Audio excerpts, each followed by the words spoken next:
बिस्मिल्लाहिर्रहमानिर्रहीम। अस्सलाम वालेकुम रहमतुल्लाह। आप देख रहे हैं मेरा यूट्यूब चैनल। मैं हूं उमर अब्दुल्ला।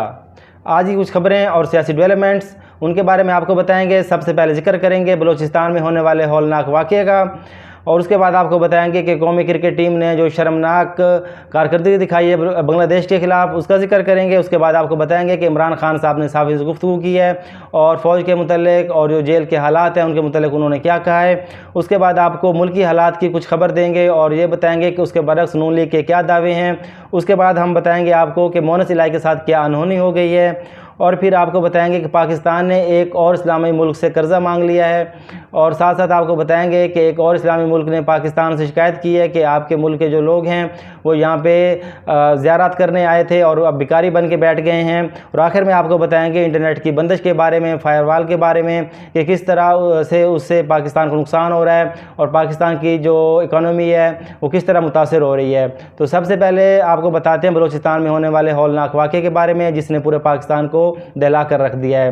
तो खबर के मुताबिक मुसल्लह अफराद ने मूसा खेल में गाड़ी से उतार कर 23 अफराद को कत्ल कर दिया गया। जी हाँ, उनको गोलियों से भून दिया गया है। उनसे पूछा गया है कि जो आपका शनाख्ती कार्ड है वो कौन सूबे का है, उनका शनाख्ती कार्ड चेक किया गया है, और जो लोग पंजाब से ताल्लुक़ रखते थे उनको मार दिया गया है। बलूचिस्तान के ज़िला मूसा खेल के इलाके रडाशम में 23 मुसाफिरों को कत्ल कर दिया गया। SSP जो मूसा खेल हैं अयूब अचकज़ई, उनके मुताबिक तमाम अफराद को ट्रकों और मुसाफिर बसों से उतार कर फायरिंग कर कत्ल किया गया है। तो ये एक हौलनाक वाक़या है, बहुत अफसोसनाक वाक़या है। पूरे पाकिस्तान इससे हिल गया है।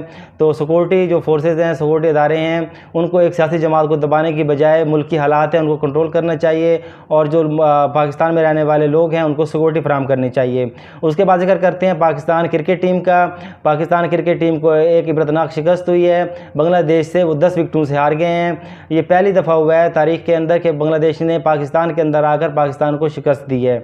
तो इस पर जो लोग हैं वो तबसरे कर रहे हैं, चहमगोइयाँ कर रहे हैं, और इमरान खान साहब ने भी इस पर तबसरा किया है, और इंग्लैंड के एक कप्तान साबिक बल्लेबाज हैं केवन पीटरसन, उन्होंने भी तबसरा किया है।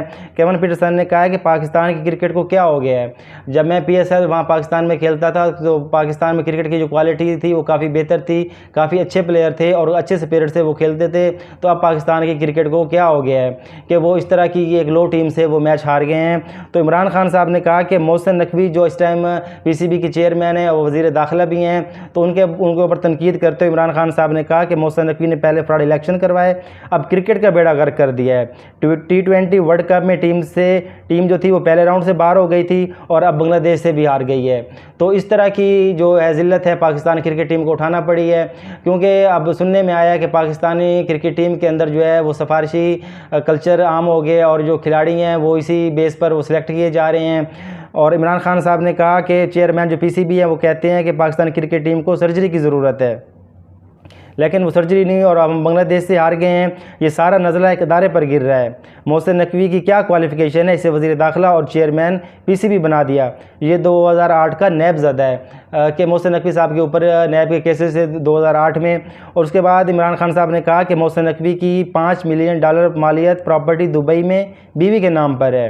ये गंदम स्कैंडल में मुलविस है। मुल्क का सबसे बड़ा फ्रॉड इलेक्शन इसने करवाया और ये अब क्रिकेट को तबाह कर चुका है। तो जो क्रिकेट के माहिरीन हैं और जो सियासी लोग हैं वो भी इस पर तबसरा कर रहे हैं, और पाकिस्तान के जो आम शहरी हैं वो भी तबसरा कर रहे हैं, और सोशल मीडिया सारिफिन भी इस पर तबसरा कर रहे हैं। एक ज़िल्लत अमेज़ शिकस्त हुई है पाकिस्तान को रावलपिंडी टेस्ट में कि बांग्लादेश टीम ने पाकिस्तान में ही आकर पाकिस्तान क्रिकेट टीम को हरा दिया। तो हम उम्मीद करते हैं कि जो सिफारिशी कल्चर है इस तरह का पाकिस्तान से ख़त्म किया जाएगा और पाकिस्तान क्रिकेट टीम जो है वो बेहतरी की तरफ गामज़न होगी। अब आपको बताते हैं कि इमरान खान साहब ने साफ़ियों से गुफ्तगू की है और उन्होंने एस्टेब्लिशमेंट के बारे में कुछ बातें की हैं और जेल के जो हालात हैं उनके बारे में बात की है। इमरान खान साहब ने कहा है कि मैं अपील करता हूँ फ़ौज से कि फ़ौज जो है वो सब की है और मुल्क को मजबूत अदारे की ज़रूरत है। ये जो कर रहे हैं ये खुदकुशी है। उसके बाद इमरान खान साहब ने कहा कि मेरा एस्टेब्लिशमेंट से कोई राब्ता नहीं है। एस्टेब्लिशमेंट से जब भी बात होगी मुल्क और कानून के लिए होगी। अवाम फ़ौज से प्यार करते हैं क्योंकि वो हमारा तहफ़्फ़ुज़ करती हैं। उसके बाद खान साहब ने कहा कि मुझे ओवन नुमा कमरे में रखा गया है। बुशरा बीबी कमरे में चूहे आ चुके हैं। वो नमाज़ पढ़ती है और चूहे छत से गिरते हैं। आज अदालत को आगाह किया है ताकि चूहे ख़त्म किए जा सकें। किस तरह की जेलें जो हैं वो सियासी कैदियों को दी गई हैं कि वहाँ पे जो सफाई है उसके इस तरह के हालात हैं, चूहे आते हैं।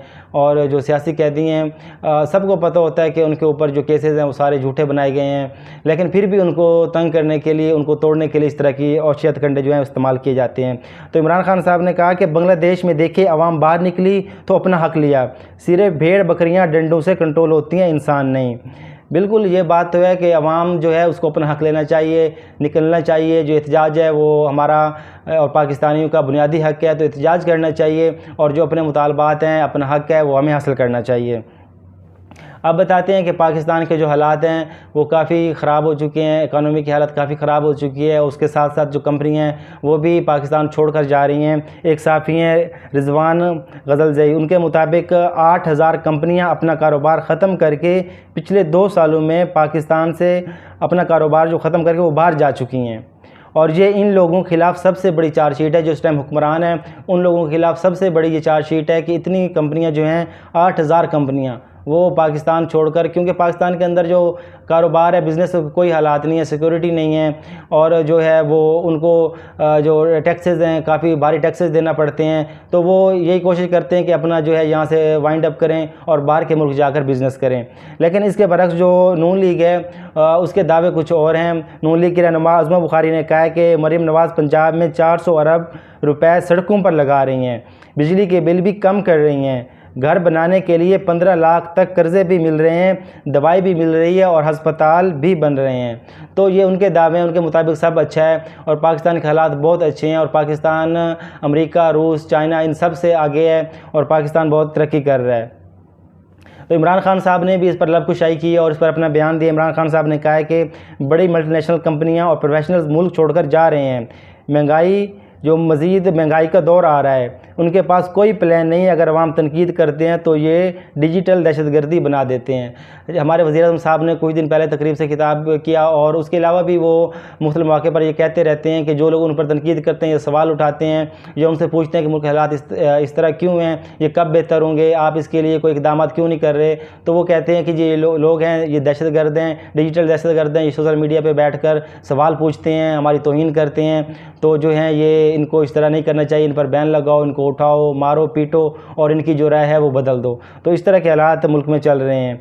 अब आपको बताते हैं कि जो मोना सिलाई हैं पीटीआई के रहनुमा, उनके बारे में एक खबर है कि मनी लॉन्ड्रिंग केस था उनके ऊपर, तो इस वजह से अब मोना सिलाई साहब का शनाख्ती कार्ड ब्लॉक कर दिया गया है और उनका जो पासपोर्ट है वो कंट्रोल लिस्ट में डाल दिया गया है। इससे पहले पाकिस्तानियों को याद होगा कि एक सियासतदान पाकिस्तान के, उनके ऊपर जो इस तरह के केसेस थे नैब के, उनके ऊपर साबित हो चुके थे और अब उनको सज़ा मिलनी थी। लेकिन जो हमारी इस्टेब्लिशमेंट उस टाइम की थी, बाजवा साहब, उन्होंने डील कर कर उनके साथ और रिजीम चेंज के ज़रिए उनको वज़ीर-ए-आज़म बनवा दिया और जो सारे केसेस थे उनके ऊपर माफ़ कर दिए।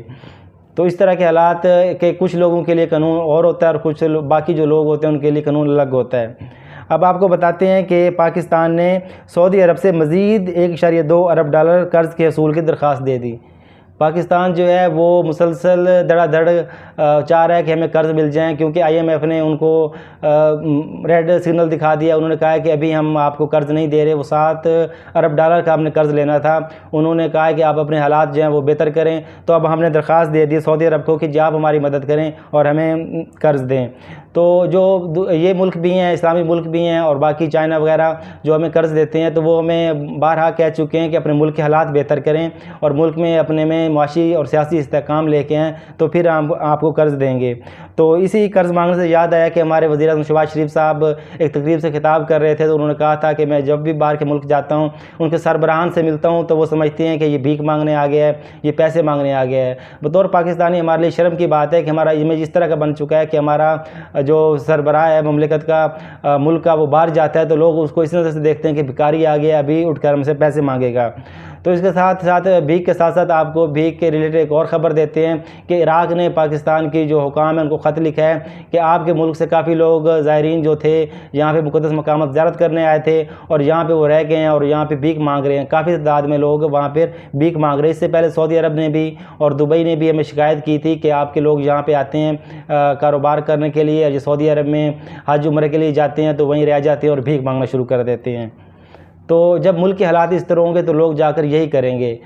तो सियासतदानों को सोचना चाहिए, जो अहले दानिश हैं उनको सोचना चाहिए और अच्छे फैसले करने चाहिए मुल्क के लिए।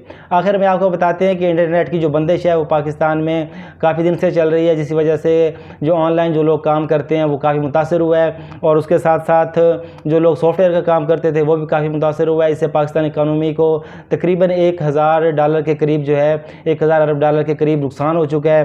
तो आप जो चीफ़ जस्टिस हैं इस्लामाबाद हाई कोर्ट के अमर फ़ारूक साहब, उन्होंने भी एक बयान दिया। उन्होंने कहा है कि फायरवॉल है, फायरवॉल नहीं है। वज़ीर एक दिन एक, दूसरे दिन दूसरा बयान देता है और पूरी कौम कंफ्यूज है, क्योंकि केस किया हुआ है अदालतों में। तो वहाँ पे जो वकला पेश होते हैं और या जो वो उनके वज़ीर पेश होते हैं, हुकूमती अहदेदार पेश होते हैं, तो कभी कहते हैं जी फायरवॉल है, कभी कहते हैं नहीं है, कभी ये तोजी देते हैं कि जी मुल्क के बेहतरी के लिए, और कभी कहते हैं जी वो यहाँ पे चल नहीं सकी थी तो इसलिए हम वापस कर रहे हैं। लेकिन अगर इस सोशल मीडिया पर पाबंदी से बेहतर है अगर अपनी गवर्नेंस पे तवज्जो दें और मुल्क को बेहतर करने पर तवज्जो दें, तो पाकिस्तान के जो हालात हैं वो बदल सकते हैं। खबरें कुछ मज़ीद भी हैं, वो आपको अगले व्लॉग में बताएंगे। अब तक के लिए इतना ही, मुझे दी इजाज़त। पाकिस्तान जिंदाबाद।